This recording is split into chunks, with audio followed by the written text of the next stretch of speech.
My boss tried to show off his leadership skills in an escape room, but it backfired because we weren't escaping, so I took the reins and got us out. Now he's mad I stepped on his ego. Posted by you/puzzleheaded key 7537. So, last week, my boss, 42M, organized a mandatory team building exercise for our department at an escape room. I, 29F, love puzzles and escape rooms. I've done about 20 of them, and I'm really good at them. The thing is, my boss is the control freak type who loves being the smartest person in the room. At the start, he made it clear he was leading the escape room and told us to follow his instructions.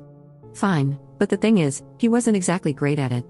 He kept overthinking the clues and barking out bad ideas that were going nowhere. Meanwhile, I had already mentally solved half the puzzles but kept quiet because I didn't want to be the person who takes over. About 15 minutes in, the rest of the team was getting visibly frustrated. People were just standing around while my boss argued with himself over a clue I'd already figured out. So, I casually solved a few puzzles and unlocked a door while he was rambling. He immediately got annoyed and said I was ruining the team experience and needed to let others contribute. At that point, I backed off, but the team kept stalling, and we were running out of time.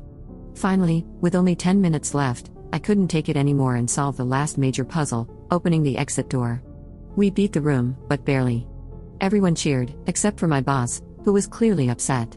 He muttered something about how the point was to work together and not show off. Later that day, he pulled me aside and said I'd ruined the team building experience by not letting the group figure things out on their own. I told him I was just trying to help because we were falling behind, but he accused me of undermining him in front of the team. Now, my coworkers are saying I did nothing wrong and that we would have failed if I hadn't stepped in. But my boss is still giving me the cold shoulder, and it's making things awkward at work. Was I wrong for solving the escape room too quickly and stepping on my boss's toes? Should I have let us fail to spare his ego? Update 1 day later. Thanks for the many reactions and advice you guys gave me.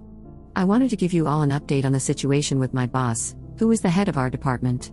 Things have definitely become more uncomfortable. Since the escape room incident, he's been quite hostile towards me. It's subtle but noticeable.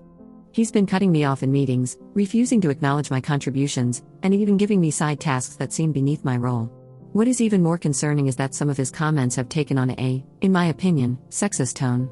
For example, during a meeting, I suggested a solution for an ongoing project, and he responded with, "Let's have someone with more experience handle it."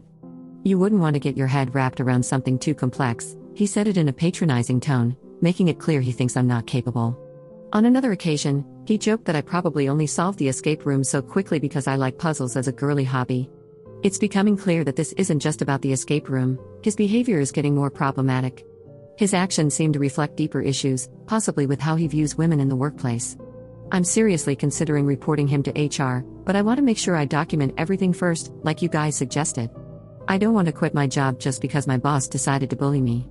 If I leave, I also leave my coworkers to deal with this behavior without speaking up for myself. I appreciate all the advice you gave in my original post, it's helped me see the situation for what it really is. Second update 8 days later. Thanks to everyone who offered their support and advice. I wanted to share how things have unfolded since my last post.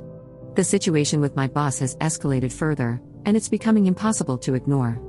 After documenting everything and gathering evidence, I decided it was time to take action. I started sorting out my so-called evidence, providing detailed notes on the incidents and examples of the sexist and undermining behavior I've experienced. It turns out I wasn't the only one having issues with him. Another colleague, who had been dealing with similar frustrations since the escape room incident, had already filed a complaint with HR. Before I could schedule a meeting with HR myself, they actually reached out to me for a conversation. Apparently, HR had been investigating my colleague's complaint and was in the process of gathering more information when they received my documentation. It was clear that both of our experiences painted a troubling picture of my boss's behavior, particularly towards women. As a result, HR has taken the situation seriously, and my boss has been temporarily suspended while the investigation continues. Even though I hadn't planned for things to move this quickly, I'm relieved that steps are being taken to address the issue.